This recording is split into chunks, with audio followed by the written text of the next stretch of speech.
Всем привет, с вами Иван Жданов и передача «Военное положение», где мы раз в неделю подводим итоги и разбираем все то, что произошло на войне и вокруг нее.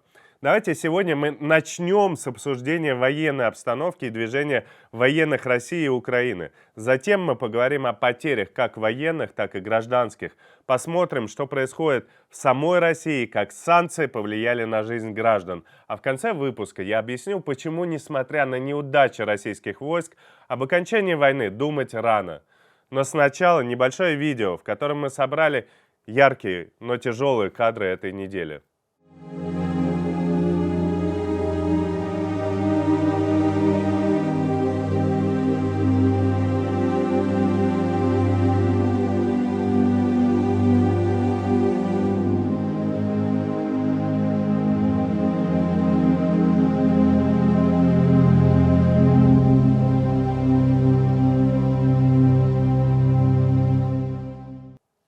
Давайте посмотрим на общую карту боевых действий. Стратегически позиции сторон не изменились. Постепенно оформляется статичная линия соприкосновения. Что такое линия соприкосновения?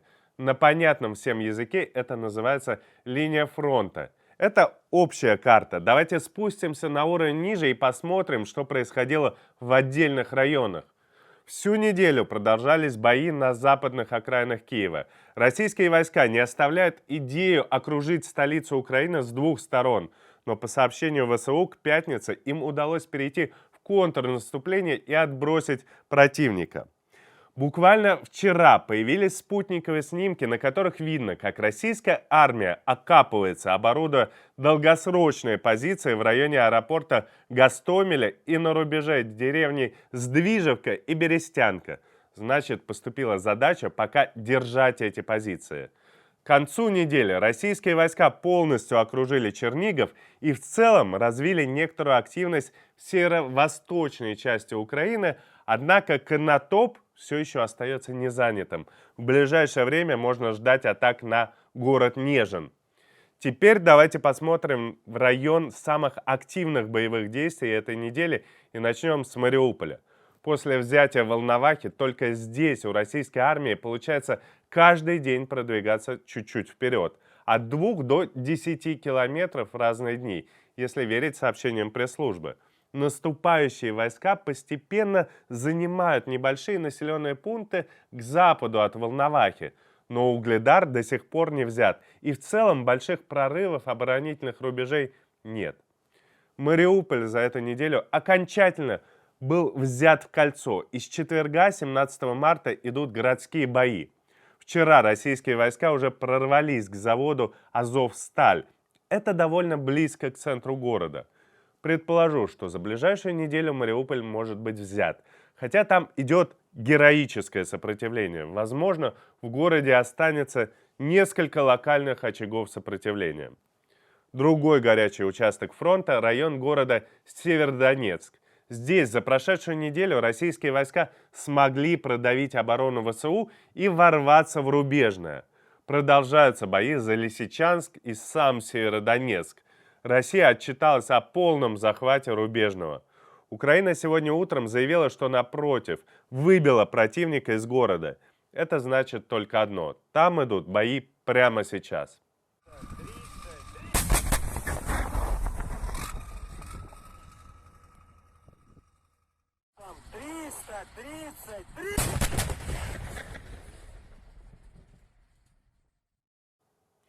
Как вы видели по карте, российским войскам удалось прорваться с двух сторон и практически окружить участок фронта под Новоайдаром. Еще один прорыв российских войск грозит окружению ВСУ в районе Попасной и Золотого. В районе Харькова бои стихли. По-прежнему не взяты Сумы и даже Изюм, по некоторым данным, продолжает сопротивление. Город не полностью контролируется российскими силами. На юго-западном фронте части ВСУ даже смогли перейти в контрнаступление. Они отбросили российские колонны от Вознесенска, частично даже от Николаева. И шли бои в районе Посад-Покровского. Это город, даже деревня, прямо посередине между Херсоном и Николаевом. В этом районе наступление российских войск сместилось на северо-восток в направлении Кривого Рога. Часть подразделений занимают территории на правом берегу Днепра и Каховского водохранилища. Отдельно скажу про кадыровцев. Сам Рамзан Кадыров в Украину так и не прилетел. Все это была постановка, конечно, но его солдаты тоже держатся от боев подальше. Зато снимают вот такие забавные видео, где борются с многоэтажкой.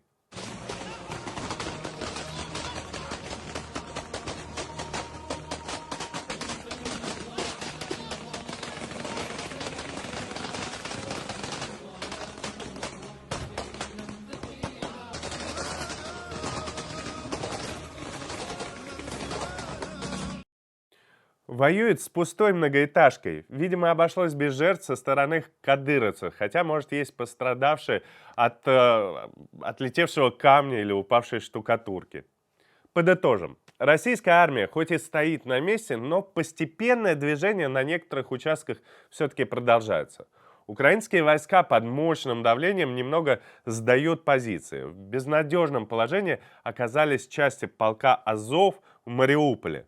Но есть несколько косвенных признаков, по которым можно сказать, что у российской армии определенно есть проблемы. Например, официальные сводки о героических подвигах. Надо уметь читать их между строк. Раньше сюжеты сводок звучали примерно так. В одиночку уничтожил 6 танков противника и 100 солдат националистических батальонов. Или сбил 2 вертолета одним выстрелом из танка. Теперь в сводках все чаще говорят о подвигах медиков или подвигах, совершенных при обстреле, когда солдат был ранен или прикрывал раненых товарищей. Второй косвенный признак – подвоз военной техники. За последнюю неделю появилось сразу несколько видео, на которых по России в западном направлении везут танки, БМП, грузовики и другую технику.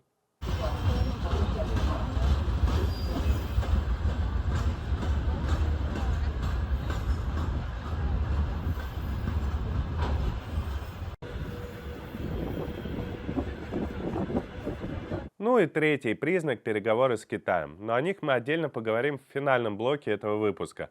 А пока я напомню еще об одном формате военных действий, который для армии России стал доминирующим – про обстрелы городов. Если вы смотрели наши новостные выпуски, то заметили, что в каждом из них мы публиковали свежие кадры утренних обстрелов жилых домов в Мариуполе, Харькове и, конечно, Киеве. Вот сейчас я вам покажу спутниковые снимки. Так выглядит Мариуполь со спутника. Отчетливо видно полностью уничтоженные жилые дома, и рядом нет никаких военных объектов. Российские ракеты летели не только в жилые дома, атаковали, например, авиаремонтный завод во Львове. Вот вы видите его на экране. На еще одном спутниковом снимке вот это видно как раз результаты обстрелов. Но все же подавляющее число целей были совершенно мирными, как вот эти новостройки, например, в Харькове, или вот этот дом в Киеве, это район Оболонь. Все эти бомбежки проходили рано утром, когда люди могут спать и пропустить сигнал воздушной тревоги. С помощью таких подлых и преступных, ублюдских приемов Путин, вероятно, пытается деморализовать население Украины и вызвать гуманитарную катастрофу. Превратить страну в развалины, из которых сбежали все жители, а затем выходить на так называемые переговоры, чтобы потом дальше устраивать провокации и снова идти в небольшие атаки. И тут нужно понимать, все те, кто нажимает на кнопки запуска ракет, являются соучастниками военного преступления и рано или поздно будут отвечать за свои преступления. Мы живем в таком современном мире, в такое современное время, что уверен, что именно на этой войне будет зафиксирован каждый выстрел и каждый запуск ракеты. Потери России в войне, по данным украинской стороны, уже превышают 14 тысяч человек. Вот официальный представитель Минобороны РФ Коношенков Третью неделю единственный раз их озвучивал лишь 2 марта. Тогда их количество составило 498 человек. И понятно, что сейчас эта информация очень далека от реальности. В четверг New York Times выпустила материал со ссылкой на источники в американской разведке, согласно которому Россия потеряла уже 7 тысяч человек убитыми и не меньше 14 тысяч раненых. Убиты как минимум 3 генерала. Эти цифры сопоставимы с официальными потерями российской армии во Второй Чеченской войне и больше, чем все потери американской армии за 20 лет войны в Ираке и в Афганистане. Эти данные похожи на соответствующие действительности. В любом случае, численность погибших солдат уже составляет от нескольких тысяч человек. Свежие данные об украинских потерях тоже не поступали. В последний раз они составляли около 1300 человек, и понятно, что сейчас их гораздо больше. Продолжаются потери обеих армий по технике. Мы берем данные, проверенные по фото и видео. Итак, за 23 дня войны Россия потеряла 244 танка и 467 бронированных машин, среди которых БМП, БМД, БТР, МТЛБ и другие. Уничтожены или захвачены 77 артиллерийских орудий и САУ, а также 27 реактивных систем залпового огня. Сбито 13 самолетов и 34 вертолета. Такое резкое увеличение количества уничтоженных вертолетов связано с обстрелом Херсонского аэродрома в Чернобаевке, где стояли российские вертолеты. У нас есть видео, как часть поврежденной техники везут на ремонт.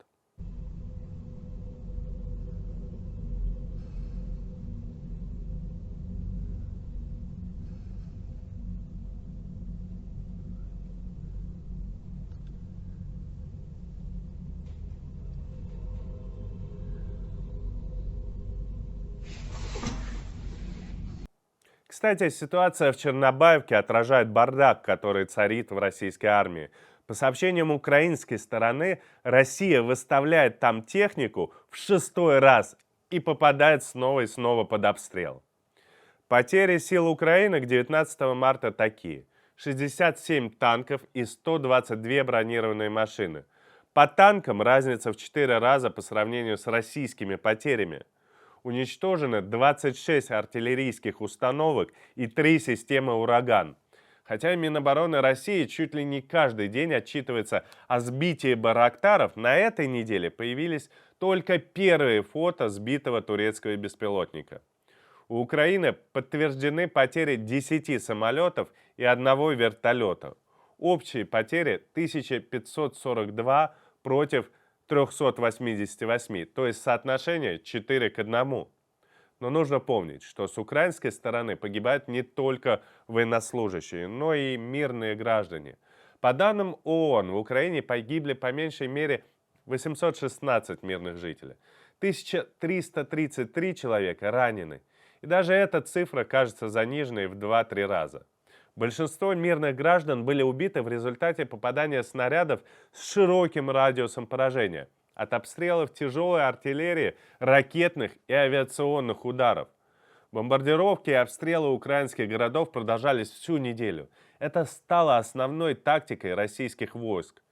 Весь мир следит за находящимся в осаде Мариуполем. В среду там был взорван драмтеатр. По сообщениям украинской стороны, внутри театра могли находиться до 1300 человек. За несколько дней до взрыва были кадры с находящимися там в подвале мирными жителями. Вот сейчас я вам покажу фасад драматического театра. Российская сторона уверяет, что в нем находилась база Азова. Спустя 3 дня нет достоверных сведений о жертвах. По неподтвержденной информации, бомбоубежище выдержало взрыв и оттуда достает живых мирных граждан. Мы будем наблюдать за этой историей. За эту неделю бомбили и обстреливали Киев, Харьков, Чернигов, Мариуполь, Львов. В Мариуполе уже не осталось неповрежденных домов. Мариуполь, последствия авиаудара.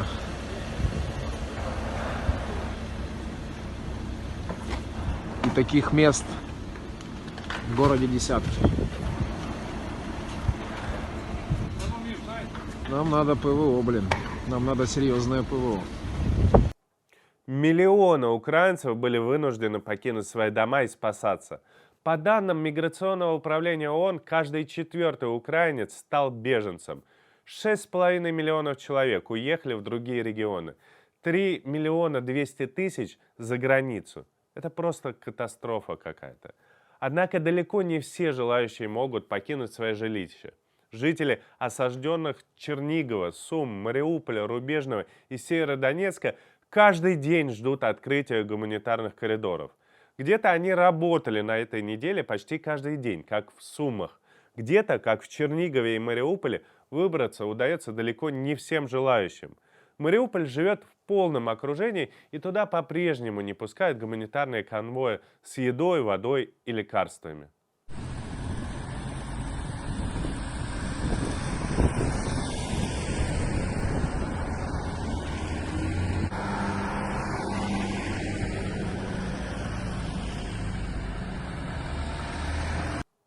Также продолжается взаимное обвинение в нарушении договоренностей по гуманитарным коридорам. Нужно помнить главное. Если бы российская армия не пришла в Украину, никакие гуманитарные коридоры были бы не нужны. Никаких смертей детей не было бы. И даже если вы думаете, что где-то живут нацисты, которых нужно уничтожить, даже если вам кажется, что ваша позиция справедливей, ни одна жизнь или даже рана ребенка не стоит ваших убеждений. Оправдания вам нет никакого. Но, конечно, пропаганде наплевать на человеческие жизни. Путин очень любит говорить о денацификации Украины, но на самом деле сейчас полным ходом происходит нацификация России. Российский вариант свастики, буква Z, сейчас везде. От билбордов до подъездов и даже дверей активистов, которые выступают просто против войны. Вчера, 18 марта, праздновалась годовщина присоединения Крыма. И всю неделю в соцсетях под хэштегами «За мир», «За Россию» своих не бросаем появлялись фотографии со всей страны. Люди лепят везде букву Z, устраивают под ее знаком какие-то автопробеги, выстраиваются в форме этой буквы. Некоторые при этом прикрывают лицо флагами. Видно, что им стыдно в этом участвовать. Но сверху спустили разнарядку, ничего не поделаешь. А вот так теперь пишется название Центральной избирательной комиссии. Конечно, этим избирательная комиссия подчеркивает, что впереди думские и президентские выборы, и голосовать можно будет за любую, абсолютно любую партию, за любого президента, но только в рамках нашей откровенно нацистской идеологии. Но самое омерзительное то, что в это повсеместно вовлекают детей. Помните, на Леонида Волкова после протестных митингов завели уголовное дело за вовлечение детей в политику. А это что? В школах и детских садах по всей России детей заставляют позировать с фашистскими символами, рисовать плакаты, выстраиваться в виде буквы Z. И вот тут будет уместно напомнить федеральный закон об образовании, который прямо запрещает использовать образовательную деятельность для политической агитации. Апофеозом минувшей недели стали, конечно, провластные митинги в честь так называемой «Крымской весны». Традиционно для путинских акций людей туда сгоняли кнутом и пряником, то есть угрозами отчисления и обещанием 500 рублей и бесплатных сосисок. Ну понятно, зачем в Москве внезапно отменили масочный режим? Чтобы можно было провести вот такое мероприятие. Путин, как ни странно, даже на нем появился в пуховике за 1,5 миллиона рублей и произнес речь, но в трансляции ее внезапно прервали и поставили песню Газманова. Судя по всему, чтобы в эфире не прозвучало слово «война». Так получилось, что начало операции совпало, совершенно случайно совпало с днем рождения одного из наших выдающихся военных. Но это не единственные акции, которые проходили за последнюю неделю. Несмотря на жесткие действия силовиков, продолжались протесты против войны. Только в воскресенье на них задержали больше 800 человек в 37 городах. И напомню про смелый поступок редактора Первого канала Марины Овсянниковой, который облетел весь интернет. Она развернула в эфире новостей антивоенный плакат. Мы надеемся, что таких людей будет все больше и больше, потому что надо любыми способами пробивать стену пропаганды. Но Путин не хочет, чтобы эта стена рушилась. Наоборот, он всячески ее укрепляет. На этой неделе Роскомнадзор тестировал блокировку Ютуба. Данные аналитического центра команды Навального показали почти полное замедление. Вот посмотрите графики для 3 провайдеров: Билайн, Йота и Ростелеком. Вот прямо сегодня утром появилось сообщение, что Роскомнадзор снова призвал Google незамедлительно, Google, я напомню, это YouTube, незамедлительно прекратить какие-либо ограничения на платформе YouTube в отношении российских СМИ и напомнил о предусмотренных законодательствах мерах по блокировке. Ну, то есть всем нам нужно быть готовым к тому, что YouTube заблокирует. Как готовым? Установить VPN. Внизу под этим видео мы поставим ссылку со списком VPN-сервисов, которые мы можем порекомендовать. К 4-й неделе войны Россия оказалась в полной изоляции. Россию даже исключили из Совета Европы.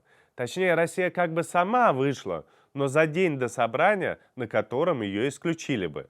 Только Китай все еще не может или скорее не хочет определиться с позицией. Но сначала давайте посмотрим, как уже изменилась жизнь российских граждан. Начались в буквальном смысле битвы за сахар. Вот посмотрите это видео. Борьба за сахар.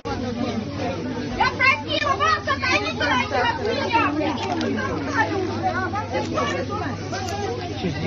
Мы в очереди. Можно одну пачечку, пожалуйста? В очереди, все в очереди. В очереди. В очередь Почему люди так набрасываются именно на сахар? Ну, во-первых, он хранится, и его можно применять для самогона, например, варенья или выпечки. Просто есть что-то с сахаром, поскольку получаешь углеводы. Во-вторых, сахар не дешевый, как, например, соль. И в моменты кризисов он дорожает довольно сильно. Вообще цены уже растут заметно. Посмотрите на полки с бытовой химией. Во многих магазинах уже ощущается дефицит средств личной гигиены. Банк Тинькофф в Твиттере отвечает людям, что не может выпустить пластиковые карты, потому что нет пластика. И как мы уже обсуждали в наших эфирах с экономистами, это все побочные факторы санкций.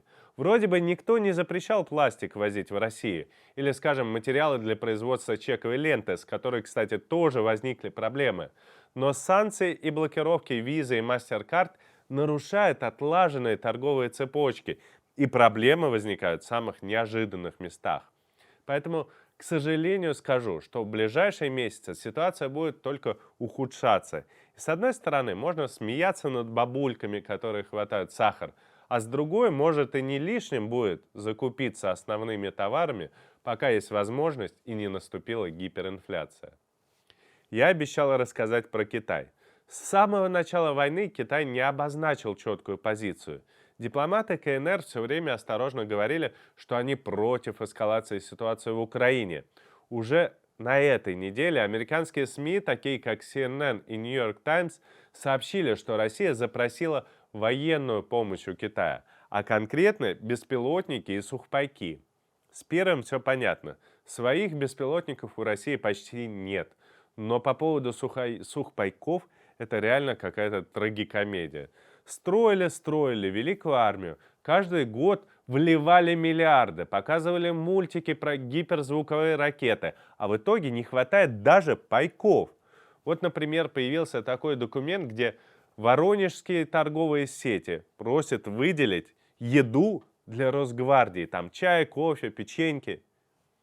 Вернемся к Китаю. Вчера прошли прямые переговоры Си и Байдена. В ходе этого видеозвонка глава КНР Си Цзиньпин заявил, что противостояние и конфликт на Украине невыгодны ни одному человеку, а мир и безопасность являются самыми ценными сокровищами международного сообщества.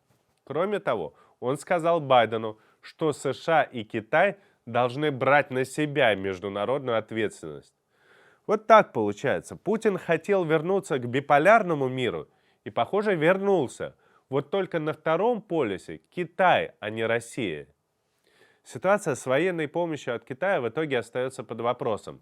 Понятно, что китайцы опасаются санкций тоже, но я не исключаю, что они могут поддерживать Путина тайно, ведь все-таки есть огромная открытая граница, и те же пайки будет перевести несложно.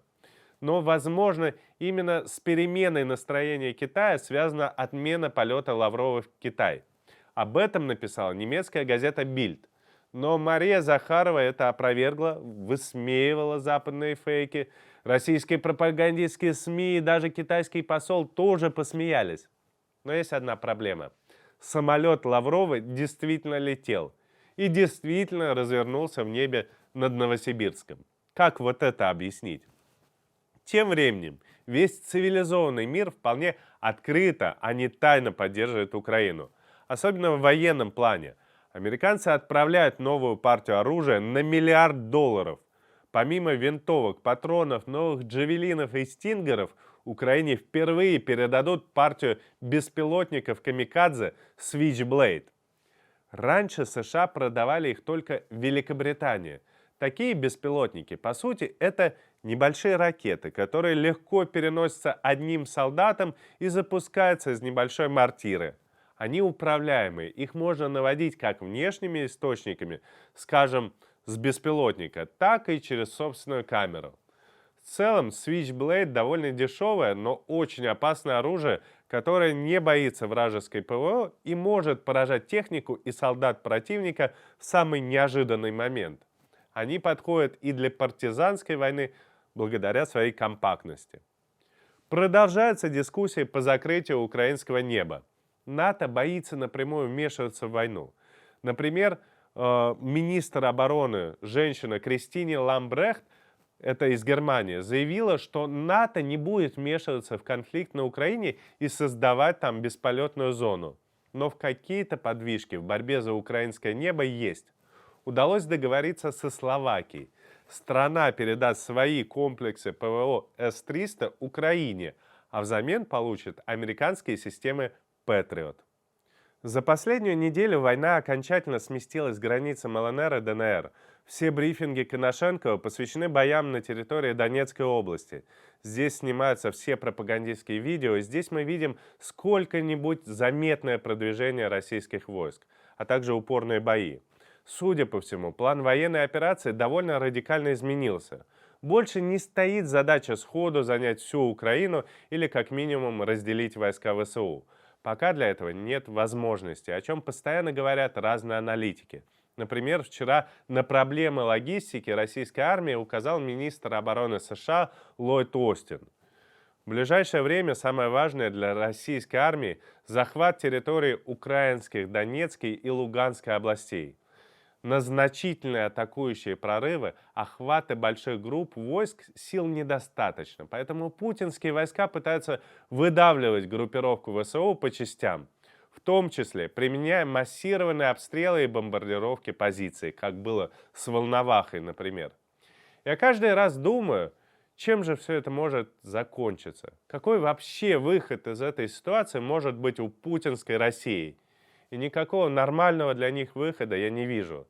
А значит, режим в своей агонии, независимо от того, будет ли он долгим или пройдет быстро, еще заберет на тот свет огромное количество жизней. Эта война с нами надолго. Не на недели, а на месяцы и даже на годы. Но план Путина убить всех украинцев не получится. Даже на политой кровью земле обязательно возникнет новая мирная жизнь.